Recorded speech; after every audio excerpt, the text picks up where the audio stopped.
Hello all, I am going to be creating a video just to explain a little bit more about digital badging and how the REC will be using it to issue digital badges.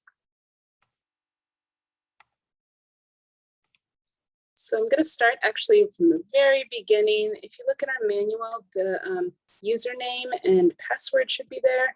Hopefully I remember as I'm logging in, but you're going to want to use that username and password. You may have a Badger account, and you'll actually, if you're going to be earning digital badges, you'll want a Badger account that is just for you and your personal use. But if you're going to be issuing badges, this is from the REC's perspective. So you want to make sure you're using that communal account. And like I said, the actual username and password are on our in our manual. So when you're issuing badges, you first need an issuer. And so I created one for the REC. So again, this is the REC's account. They are the issuer. And I already put one in there, but starting from, if you would want to create a badge from the beginning, you are going to go to create badge. You'll already, so again, that I know a lot of what you see on LinkedIn and what you see being promoted is that visual piece, but that's just one aspect of the badge. There's also the criteria and making sure our logo is incorporated in all those pieces. So you have the image, you're going to be creating that separately on Canva. We'll have the images already, or if there's another badge you're creating, making sure that you're doing that. Uploading it here, you're going to put the name of the badge. So for instance, if it's the customer discovery badge or whatever it is, put the name there and a description. So this is going to be really what those, think about it in terms of transferable skills that individuals will be getting. So when we talk about customer discovery, it's not just through the eyes of the REC, but really what does it mean to build a niche as a company and really being able to come at it from a perspective of understanding your customers. This is slightly different than the actual criteria. We'll go into detail with that, but this should be a summary of what this badge represents so that anyone who's looking at the badge will have an idea. When we talk about leadership, leadership is a concept that's not just specific to the REC, but it's a concept that is transferable to different aspects of business and different companies.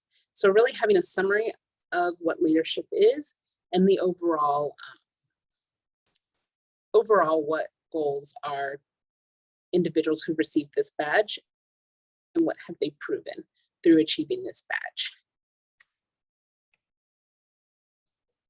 And then the description. So this is actually going to be, what did the individual do to earn that badge? So thinking of it in terms of hours is really helpful. So for instance, completed 5 hours worth of customer discovery. And so if that's what, was part of the badge, then you can also put into details. So for instance, surveyed minimum of, and then you would complete, or just what those specific criteria are. So again, this should be something that anyone looking at this would be able to understand. The criteria URL for the REC, we're hoping to have everything on our website. So we'll have the actual website here. And those are the main components of it. And then you would put create badge. Let me see if I can go back and see this one that I've already created for now. This may not be the final version, but just to give you an idea.